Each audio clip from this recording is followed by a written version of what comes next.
Che cosa sapete dei Veneti antichi?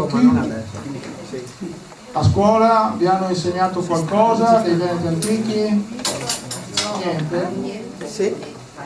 Eppure 500 anni prima di Cristo i Veneti antichi avevano già un'arte raffinata, incisioni sul rame, in cui illustravano il loro stile di vita, le loro credenze, le loro celebrazioni, quando di Roma nel 500 a.C. dal punto di vista iconografico artistico zero.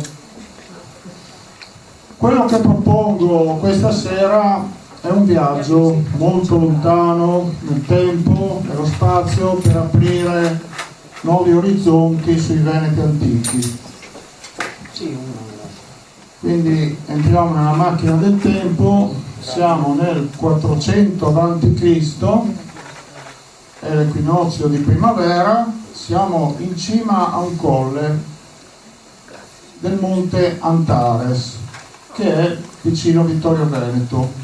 Sono le 6 del mattino, respiriamo l'aria fresca, pieni i polmoni, è primavera, sentiamo gli uccelli che cinguettano, l'aria è profumata. Guardiamo all'orizzonte poco prima che sorga il sole e cosa vediamo? Vediamo una stella, la stella Capella, che vuol dire piccola capra. C'è un fenomeno astronomico particolare che riguarda questa stella, perché la stella, attraverso la levata eliaca cosiddetta, sorge per l'ultima volta e poi scomparirà nel corso dell'anno, quindi segna un punto fisso nel ritmo annuale. Capella fa parte della costellazione dell'Auriga. L'Auriga, nella mitologia, l'Auriga in questione è Mirtilo, che è legato a Pelope, il re Pelope. Anche questo per voi è uno sconosciuto, penso il re Pelope, forse non avete mai sentito, è legato, è quello che ha promosso i Giochi Olimpici fino all'inizio, no? Ne parleremo. Per fare questi calcoli io mi sono valso di un programma, però per conferma sono andato da un amico, Steno Ferluga, un astrofisico, e quando sono andato da lui a Trieste, vicino al suo studio ho visto un'altra porta in cui c'era scritto Margherita Hack, e gli ho chiesto: ma quella lì è Margherita Hack? Quella fa? Sì, è lei, è lei. Alla fine Steno Ferluga ha confermato i calcoli e, come vedete, c'è una sorta di simmetria, perché nell'equinozio d'autunno alle ore 18, sempre guardando dal monte Antares, vicino a Vittorio Veneto, noi vediamo una stella, che è appunto la stella Antares, che questa volta ha il fenomeno astronomico del tramonto eliaco. Anch'essa la vediamo per l'ultima volta e poi scompare nel corso dell'anno. Il nome Antares è un nome greco e, secondo mio cugino, che è uno storico proprio della zona di Vittorio Veneto, ha scritto diversi libri sulla storia locale, secondo lui è un recupero rinascimentale, nel senso che normalmente i toponimi sono tutti di origine latina, questo è greco perché durante il Rinascimento c'era la moda di recuperare i nomi greci. Però se noi guardiamo bene c'è qualcosa che ci porta ancora più indietro nel tempo, perché il monte Antares anticamente era un santuario venetico e i monaci, i sacerdoti battevano moneta, sono state trovate un centinaio di monete e su queste monete erano rappresentate delle stelle a indicare l'interesse di questi sacerdoti per i fenomeni celesti.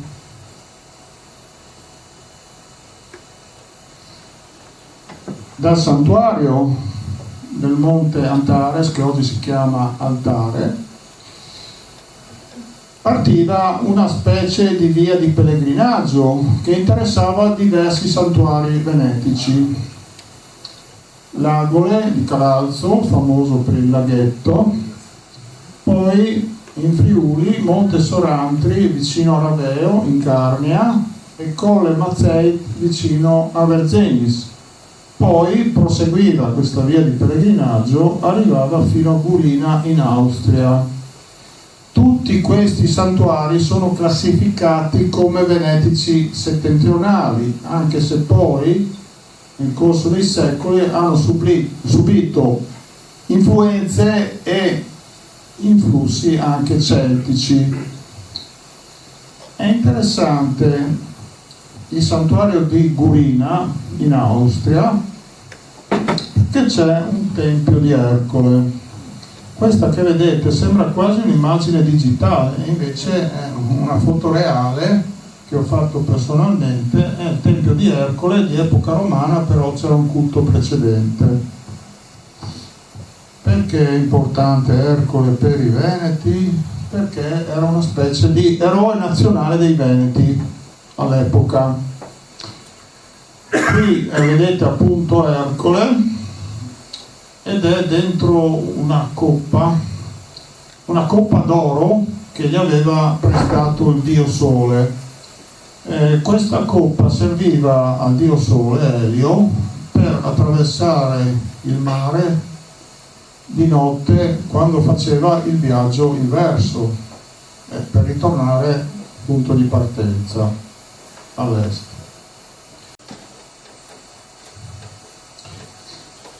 Ercole, per legame di sangue, discendeva da Pelope, che era suo zio. Pelope, fra le altre cose, fu re degli Eneti della Paphlagonia. E gli Eneti sono stati messi in questa mappa correttamente vicino alla città di Amasra, perché Amasra, siamo nel nord della Turchia, si chiamava Enete e forse potrebbe essere la città che poi ha dato il nome a tutti i Veneti. I greci non pronunciavano, non avevano la V e quindi c'era l'H, Eneti anziché Veneti. La patria ancestrale di Pelope era però in Libia, quindi a sottolineare una specie di egemonia che partiva dalla Libia e arrivava fino in Paphlagonia. Vedete lì il Monte Sipilo. Monte Sipilo aveva proprio, e c'ha tuttora, il trono di Pelope scolpito nella roccia. Ma non solo, a indicare un forte legame con il culto della Dea Madre, nello stesso monte è scolpita una statua di Cibele della grandezza di 20-30 metri. La Dea spreme le mammelle in senso materno. Nel sincretismo religioso Cibele era nota anche come Rea, e c'è una variante del nome Reia. Reia, poi Tia in greco vuol dire dea, e viene fuori Reitia, che è la dea degli antichi veneti, perché gli antichi veneti, va detto che alla sommità della gerarchia celeste non avevano un dio maschile come Giove, Odino, eccetera, ma avevano questa Reitia, che è una divinità femminile, vedete qui accompagnata dal lupo, dall'uccello acquatico, dal sole, giustamente perché è una dea solare, e dal simbolo della barca solare, che è quello che tiene in mano, vedete, il cerchio e il sole.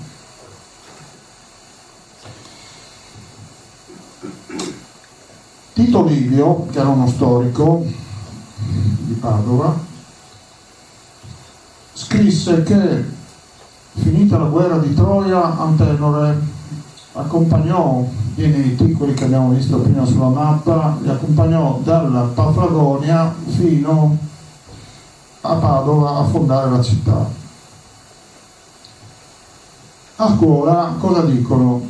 Ma sì, i Veneti, essendo alleati dei Romani, per compiacere Roma hanno copiato la leggenda di Enea che con il padre Anchise fugge da Troia in fiamme e va nel Lazio, ma questo non è vero, è falso, perché nel 500 a.C. ad Atene circolava già questa leggenda, quindi non può essere stata copiata dai romani, no? Qui vediamo tutta la genealogia di Pelope. Il capostipite era Atlante, un titano. Crono, anche per via materna, è un antenato di Pelope, quindi siamo nell'ambito del culto dei titani, tipico dell'Anatolia. Poi da Pelope discende Atreo e Agamennone. Agamennone sicuramente sapete chi è, o no? Agamennone è quello che ha assediato Troia, a capo della coalizione che ha assediato Troia. E a questo punto voi mi direte, ma un momento, qui c'è una contraddizione, c'è un'incongruenza, com'è possibile? Prima abbiamo trovato la dinastia di Pelope in Anatolia, alleata di Troia, e poi la troviamo di nuovo qui ad Argo con Agamennone ad assediare Troia. Questo non è conciliabile, no? E per molto tempo io non ho trovato una soluzione a questa specie di enigma. Però facendo attenzione, i nomi degli eroi greci e degli eroi troiani sono simili, hanno gli stessi nomi, hanno gli stessi dei, quando parlano si capiscono, quindi si trattò di una guerra civile. E in una guerra civile è normale trovare la stessa dinastia dall'una e dall'altra parte. A scuola, quando si parla di guerra di Troia, solitamente si fa riferimento ai Micenei, ma anche lì i Micenei, scusate, non hanno nulla a che fare con l'Iliade. È un mondo a parte che non ha nessun contatto con l'Iliade. Perfino le tecniche di guerra dei Micenei sono diverse da quelle descritte nell'Iliade, e soprattutto nell'Iliade noi come rituale funerario troviamo solamente l'incinerazione, descritta nei minimi particolari, mentre invece i Micenei seppellivano i morti. Anche quella che vedete lì, quella che è nei libri di scuola, la maschera di Agamennone, non è vero, è falso, perché risale al 1500 a.C., mentre la guerra di Troia era intorno al 1250 a.C.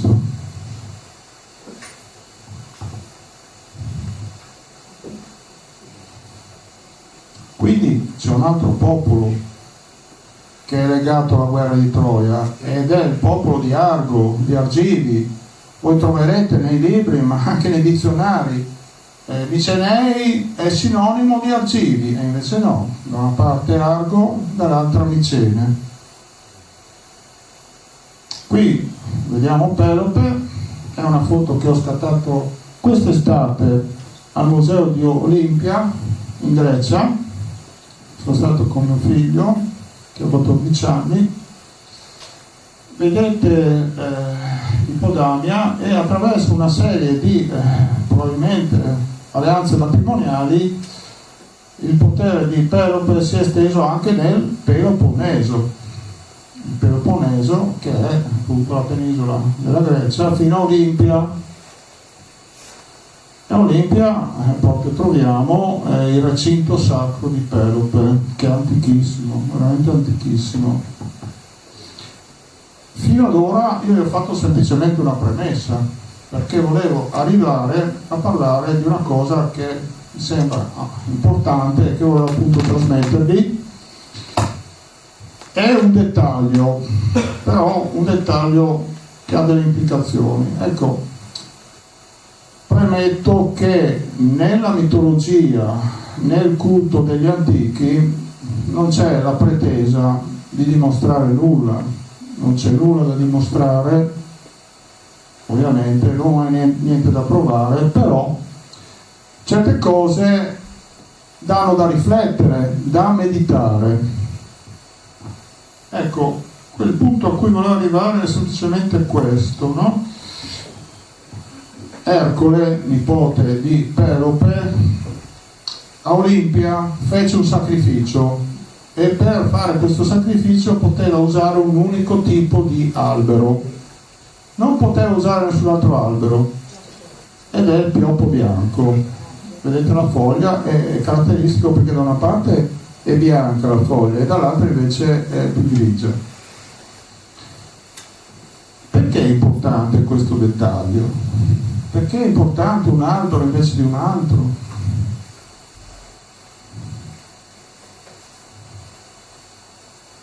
Questo è forse il mito più antico dell'area venetica, è il mito di Fetonte. Fetonte, ragazzo che ha preso il carro di suo padre, però era inesperto e quindi ha fatto un disastro, è caduto giù col carro nel Po, è morto. Le sue sorelle piangevano lacrime d'ambra, e già l'idea dell'ambra ci porta molto indietro nel tempo, perché nel Po c'era la via dell'ambra, ma siamo nel 1200 a.C., nel delta del Po, Fratesina, e vedete, si trasformano in alberi le sorelle di Fetonte e si trasformano in pioppi bianchi. È incredibile, però ci sono questi legami a distanza. L'antichità di questo mito è testimoniata anche dal fatto che una variante di questo mito venetico noi la troviamo nell'Iliade, Acheronte. Acheronte, come Fetonte, è stato punito da Zeus. Come Fetonte, Acheronte era figlio di Elio. Acheronte si è trasformato in un fiume, nel famoso fiume Acheronte, e sulle rive di questo fiume crescevano i pioppi bianchi.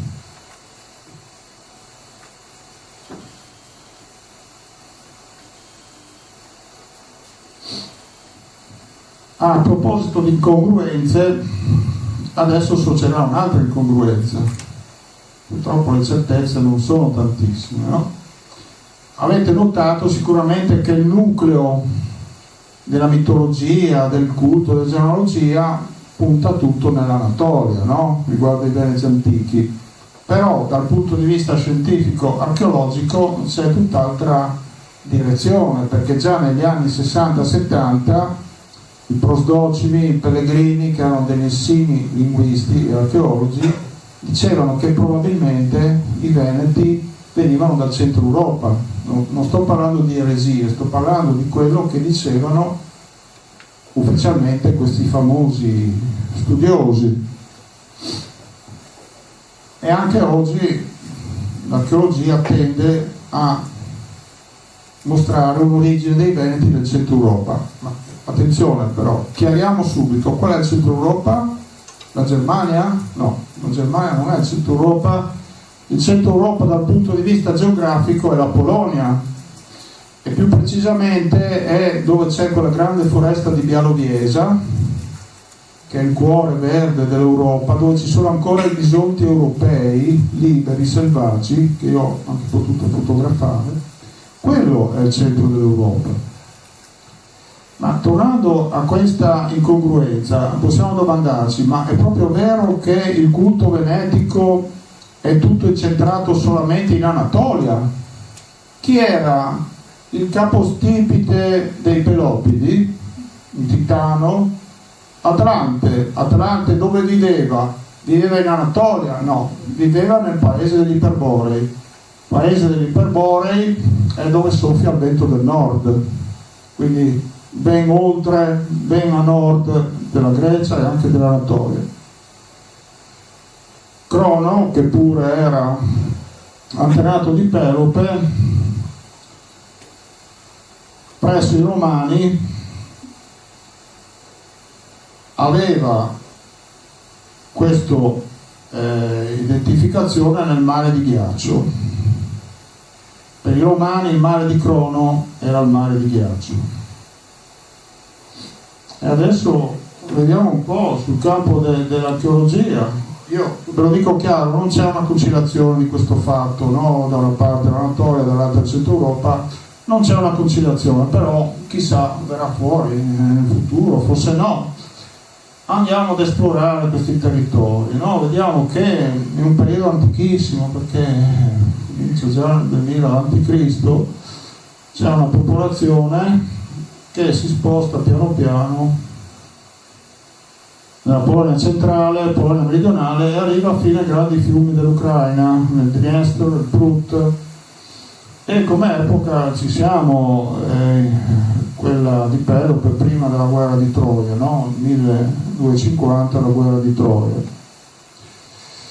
Fra altre cose, se gli Eneti della Paflagonia vivevano vicino alla costa, vicino alla città di Enete, se avessero avuto delle navi per andare ad esplorare, a Troia trovavano la strada sbarrata, perché a quell'epoca, attenzione, esistevano delle correnti talmente forti nello stretto dei Dardanelli, dove oggi c'è Istanbul, che non potevano passare. Quindi allora cosa facevano? Proseguivano, trovavano il Danubio, oppure trovavano questi grandi fiumi dell'Ucraina che portavano verso le paludi del Pripyat e verso la Polonia e il Baltico, perché esisteva proprio questa via appunto baltica, che tra l'altro era la più antica via dell'Ambra, la più antica.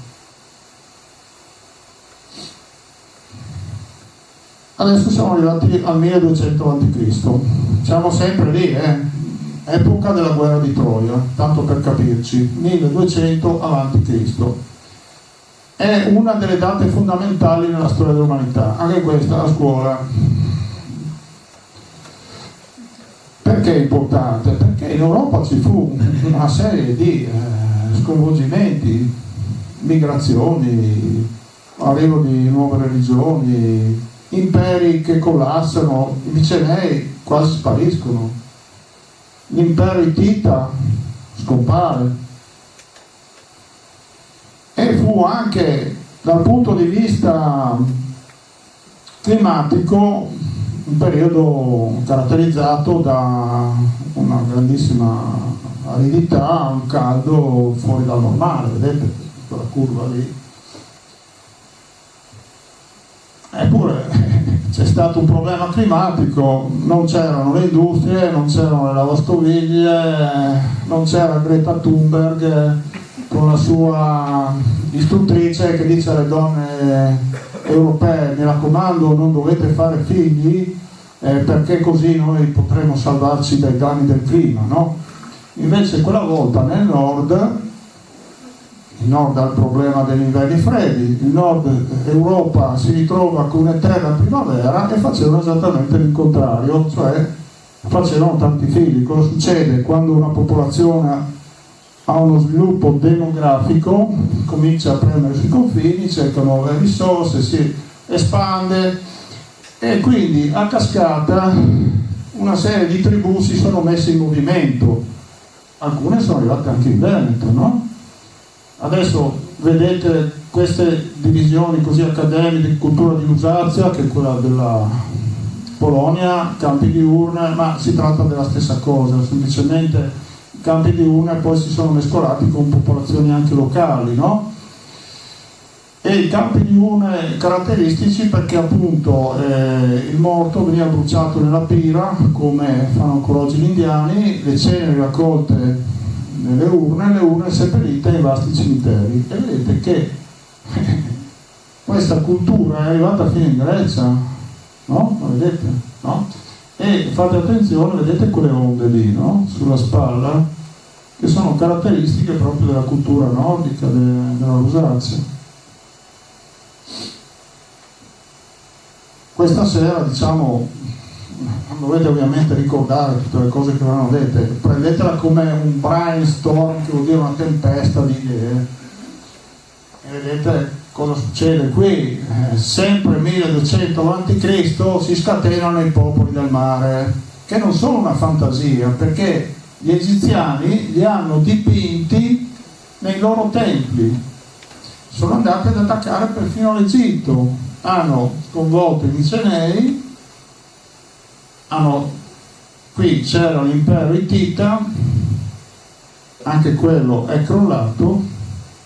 Tra questi popoli c'erano anche molte tribù italiane e la cosa abbastanza importante è anche che all'epoca esisteva il regno di Achea proprio in Libia, lì dove c'era la patria ancestrale di Pelope, c'era il regno dell'Achea, e questo noi sappiamo da fonti scritte, che ci danno anche il nome del figlio di Pelope, Atreo, no?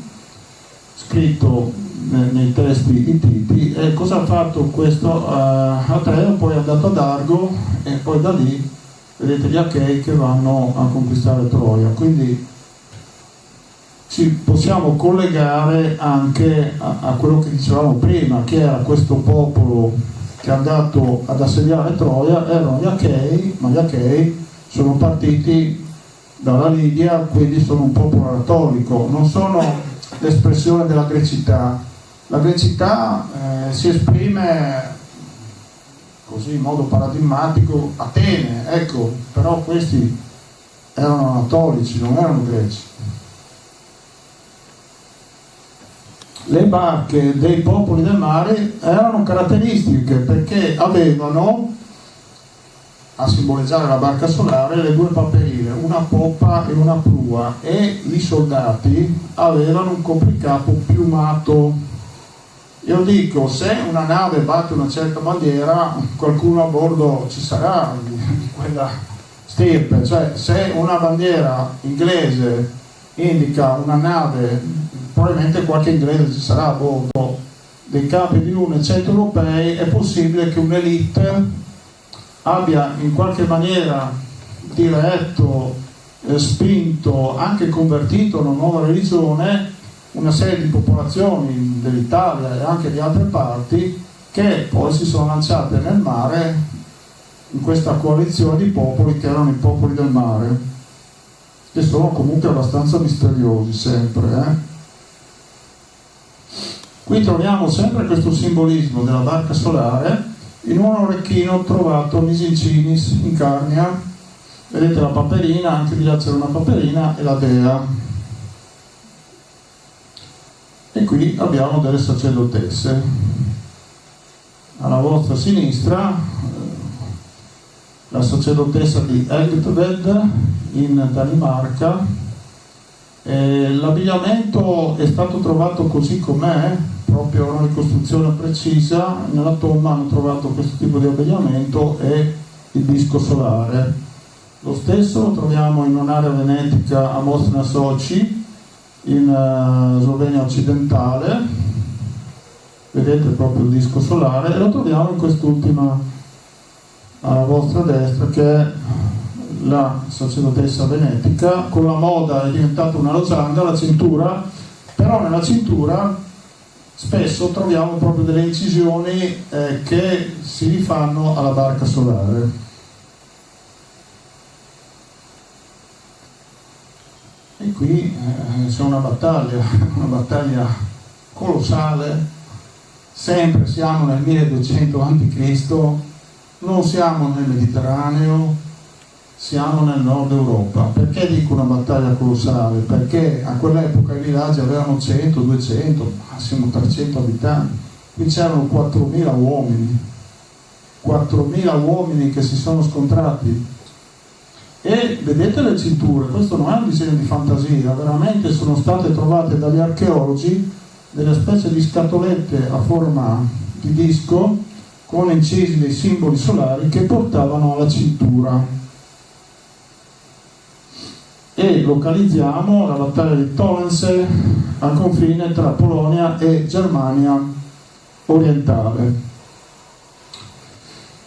Per vedere gli spostamenti delle popolazioni, che cosa può essere utile?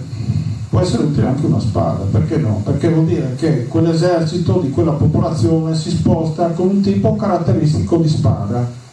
Vediamo una spada chiamata Nave 2. Gli esemplari più antichi sono la zona Danimarca, Germania orientale, ma non solo i più antichi. Lì c'è una concentrazione, vi assicuro, incredibile, straordinaria di queste spade. Poi queste spade, se vogliamo seguire Questi eserciti cosa fanno?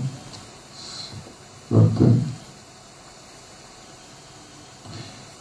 Passano per l'Italia, passano per il Veneto, scendono giù attraverso tutta la penisola italiana e poi arrivano ad Argo. Per certo questi sono passati prima in Italia e poi ad Argo.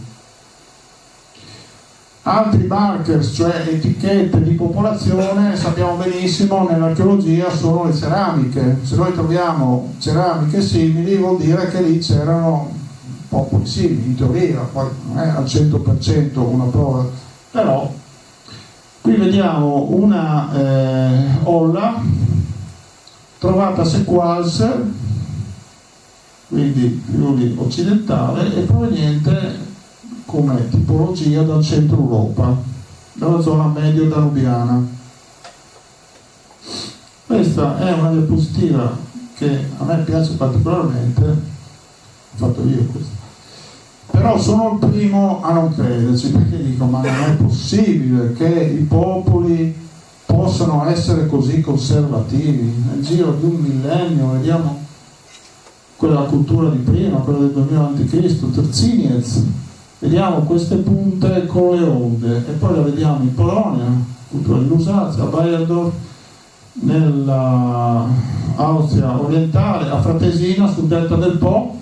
Qui le onde ci sono, anche se non si vedono bene, e a est. Vedete il mantenersi di uno stesso stile di ceramica. A me fa venire in mente la punta di una barca, no? E con le onde dell'acqua intorno, quasi che abbia un significato di culto, un significato religioso, e si rifaccia ad esempio ad un'idea, una credenza che le urne con il morto, con la cena del morto, attraversano le acque dell'aldilà. E qui siamo arrivati a quella che secondo me al momento attuale è la prova più evidente di un'origine centroeuropea dei Veneti. Questi sono popolazioni di Bayerdorf e Latice, non possiamo chiamarli Veneti, però sono i loro antenati in qualche misura. Perché? Perché lungo la via dell'Ambra, sempre nel 1200 a.C., vedete che piano piano costellano di insediamenti la via dell'Ambra e arrivano fino in Friuli, ma arrivano con un numero massiccio nella zona delle risorgive, nella fascia in Friuli, e poi a Caule, sempre lungo la via dell'Ambra che portava a Fratesina.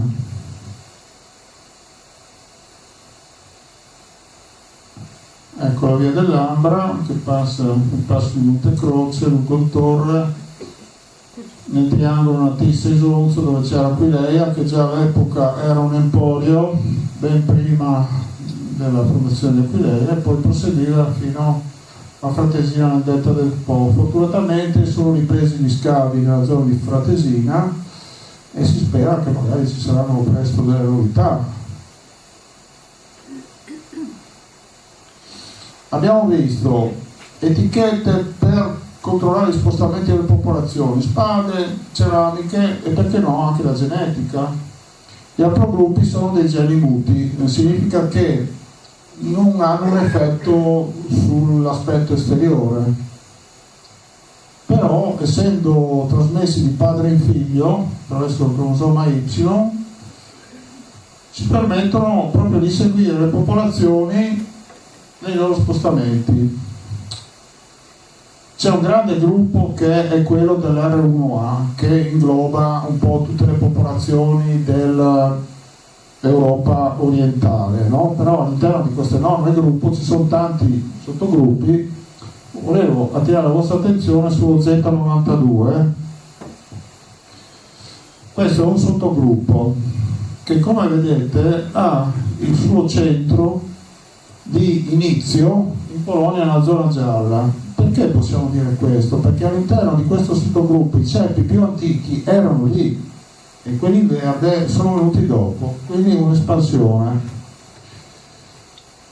Vedete nella zona della Ucraina, tenga premuto finché non si accende. pronto? vedete nella zona dell'Ucraina una concentrazione di questo gruppo, fatalità proprio dove c'erano questi grandi fiumi che abbiamo detto prima, Dnepr. Questa è una cosa che mi ha incuriosito, e siccome il professor Kojak in Ucraina, Kiev, aveva scritto un libro di 400 pagine su questa tribù dei Veneti, ho voluto andare di persona da lui per fargli delle domande.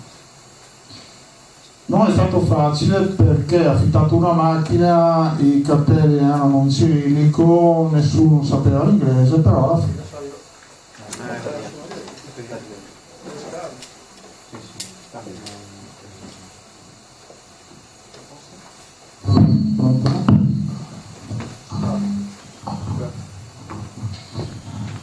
Allora, sono arrivato da questo professore e gli ho fatto la fatidica domanda: ma questi veneti qua dell'Ucraina hanno a che fare qualcosa con i veneti dell'Adriatico? Lui mi ha detto no, vabbè, non hanno niente a che fare, però la sua equipe che era lì presente, c'era l'interprete, eccetera. Ha detto sì, però questi qua sono gli stessi della Polonia, e quindi vedete, di tutti questi gruppi di popolazione con nome venetico, almeno due hanno qualcosa in comune, sono la stessa stirpe, cioè quelli dell'Ucraina e quelli della Polonia sono gli stessi. Quindi non è solo una coincidenza di nome, e sono dislocati, caso strano, lungo la via dell'Ambra. Ecco, questa mappa, non fate caso ai nomi che sono stati aggiunti dopo, però la mappa che vedete con i vari colori, verde eccetera, è stata fatta da Anatol Kryushov, che invece è un russo dell'enclave di Kaliningrad, che si trova quindi nella zona polacca. Attualmente vive negli Stati Uniti, è uno studioso di fama internazionale, non solo nella genetica, nello studio delle indoeuropee, eccetera, ma anche ha fatto alcune scoperte di medicina, utilizzate nella pratica medica anche quotidiana. Ecco, a lui, siccome siamo in contatto, gli ho chiesto: ma non potrebbero centrare questi Z92 coi veneti, visto che caso strano sono anche in Bretagna? E ho detto no, non basta, questo non è sufficiente. Poi lui ha fatto anche un paio di articoli in russo dove parla proprio dei veneti, con una ricerca precisa, dettagliata di questi agrogruppi. La conclusione è che al momento attuale non ci sono delle prove concrete per assegnare una particolare corrispondenza tra apogruppi antichi e veneti, però lui lanciava una sfida, diceva: però questa è una sfida per chi la vorrà accettare. Come c'era da aspettarselo, in Italia veramente nessuno ha accettato la sfida, quindi siamo ancora a un punto fermo. Quello che è interessante, e che anche lui, Kryushov, ha sottolineato, è che dei pochi aprogruppi R1A che ci sono in Italia, perché se vedete del territorio nazionale è quasi a zero, però se vediamo per provincia c'è una concentrazione in Friuli, e questi R1A, quindi del grande gruppo dei popoli dell'Europa orientale, però all'interno questi sono tutti di provenienza, quasi tutti, di provenienza nord orientale, tra cui questo gruppo R1A. E per quanto riguarda il Friuli, uno può dire: vabbè, ma tanto è una regione di confine, si sa. Tra l'altro gli sloveni sono venuti a colonizzare proprio il Friuli in Carnia, in epoca medievale, anche nella bassa friulana.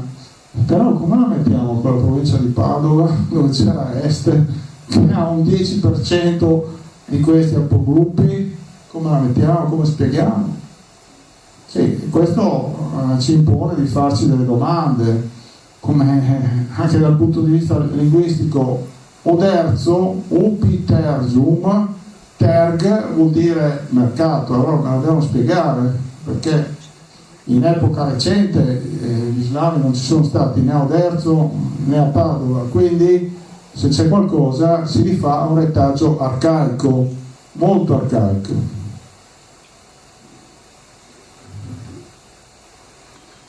Adesso siamo arrivati finalmente ai Veneti, quelli classici, diciamo, della cultura testina, che comincia a est ufficialmente dal IX secolo a.C., no? Anche se ricordo che a est già nel 1100 eccetera c'erano già i laboratori di Ambra, no? Però comunque rimaniamo nell'ambito classico. Tutti gli archeologi che voi potete interrogare vi diranno che in Friuli nell'800 a.C. i siti della Carnia erano tutti venetici. È una cosa normale, nessuno ha niente da dire. Questo è un vaso tipico dei Veneti antichi e lo troviamo sparso un po' per buona parte del Friuli. Uno può dire, vabbè, arrivavano i Veneti col carro, vasi, comprate, vabbè, ma attenzione, a Pozzuolo, a pochi chilometri da Udine, c'era proprio la fabbrica, quindi se fabbricavano questi vasi di stile venetico probabilmente erano proprio veneti. Per certo a San Vito, al Tagliamento, c'erano dei veneti, ma non veneti che si erano mossi da est, eccetera, erano proprio autoctoni, sempre stati lì, cioè veneti locali. E questo lo dice Giovanni Tasca, che è un archeologo del museo locale ed è quello che ha fatto tutti gli studi su Bayerdorf-Latice, per esempio, no? In ogni caso il territorio controllato dai Veneti nel periodo di massima espansione arrivava fino al Timavo, la zona di Monfalcone. Poi oltre il Timavo cominciavano i reperti degli Istri, un'altra popolazione. Qui vediamo, ecco, questi Veneti antichi in processione. Qui vediamo che loro, nessuno può mettere in dubbio, facevano parte della cultura dei campi di urna, perché bruciavano i morti, raccoglievano le ceneri, i cimiteri sono lì, nessuno può dire che non esistono, sono là e dimostrano che era diffusa questa cultura dei campi di urna, no? E questo è l'esercito venetico, che non è affatto da sottovalutare, perché quando gli spartani di Creonimo sono venuti per conquistare Padova sono stati respinti, hanno perso, quindi questo esercito ha sconfitto gli Spartani. E questi invece sono i Celti, che premevano ai confini dell'area venetica, cioè li troviamo nella zona di Brescia, i Cenomani, li troviamo nella zona della Carnia, Valli della Tisone. Non so se vi siete accorti, ma uno dei tre è completamente nudo. Non è un esibizionista, era costume dei Celti di andare in guerra nudi. La zona di provenienza dei Celti Carni era la pianura della Sava, no? Quindi in Slovenia. Anche loro per pressione demografica, eccetera, prelevano sul confine dei Veneti. Quando si incontrano delle popolazioni ci può essere anche uno sviluppo armonioso, un incontro, una sintesi. Qua vediamo una cintura celtica che ha una tematica venetica, cioè la barca solare, le paperine, però lo stile artistico è tipicamente celtico. Qui vediamo gli elmi tipici dei Celti, i monili, il turchese di questa donna.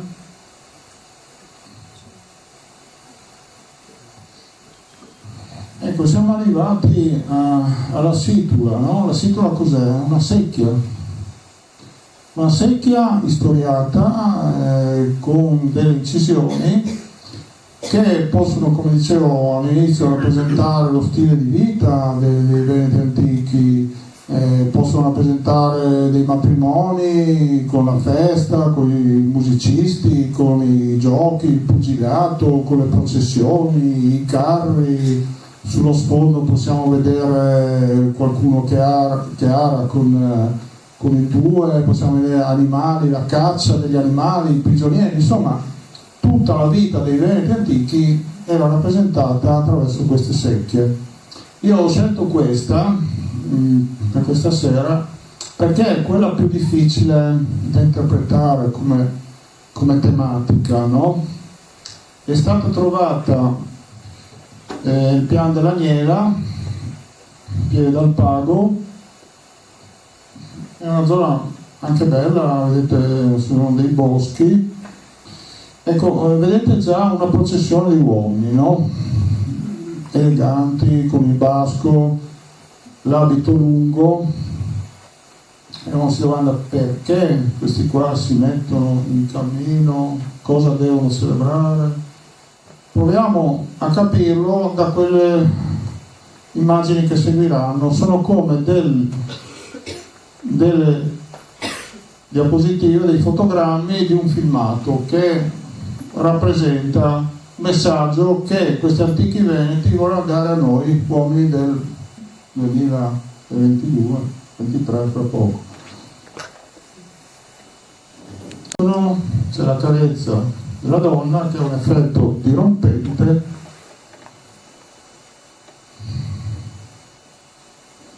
e vediamo alcune cose. Intanto l'uomo ha il cranio rasato. Se noi non avessimo le sicure noi non sapremmo che tutti i veneti avevano il cranio rasato a zero. Vedete che invece le donne avevano scialle che non si toglievano mai, e stranamente ricorda, ma sarà una coincidenza, zendale, quello che usavano nel Settecento le donne veneziane, zendale, no? Tutto il camato, uno scialle che arrivava fino alla schiena. Cosa c'è di interessante in queste immagini? Voi vedete che c'è appesa alla parete una statuetta, quindi ovviamente si tratta di una divinità che ritroviamo di qua con un gesto di concentrazione, un gesto spirituale di raccoglimento, e davanti a un telaio. Reizia era anche una dea tessitrice, probabilmente come Atena, e quindi tesse la vita, il destino di questi giovani.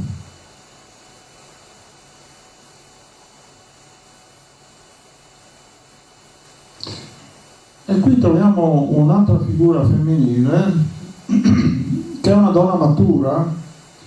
Lo vediamo dai lineamenti, perché sono diversi i lineamenti della giovane e di questa donna. Probabilmente una domina, una signora, una matrona del clan che aveva lo scettro del potere, però non solo lo scettro del potere, aveva addirittura l'ascia. Ma voi sapete presso i romani cosa voleva dire l'ascia? Presso i romani era l'appannaggio della patria potestas, del pater familias, del capo clan. Qui lo vediamo in un'altra cintura, quella di Montebelluna. Noi vediamo proprio l'ascia appesa alla parete, l'ascia del pater familias, che aveva un potere effettivo all'interno ovviamente del suo clan su chi si comportava bene o male, poteva nel caso minacciare. È una cosa invece dolcissima che è un unicum che non trovate da nessuna parte, è la donna incinta. Questa con infuso la donna incinta. E a questo punto dovremmo essere arrivati al personaggio più importante, no? Quello per il quale tutti questi uomini eleganti si sono messi in marcia, in processione, ed ecco la testa in giù, e lui e tutti quegli uomini si sono messi in processione per celebrare la discendenza. Vedete, questo è anche un unicum, perché non trovate nel 500 a.C. una rappresentazione di parto così realistica come questa, no?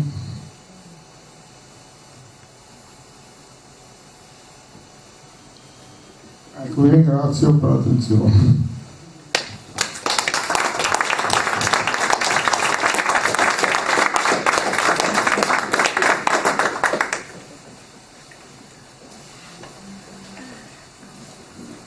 ci sono domande, se qualcuno ha qualche domanda da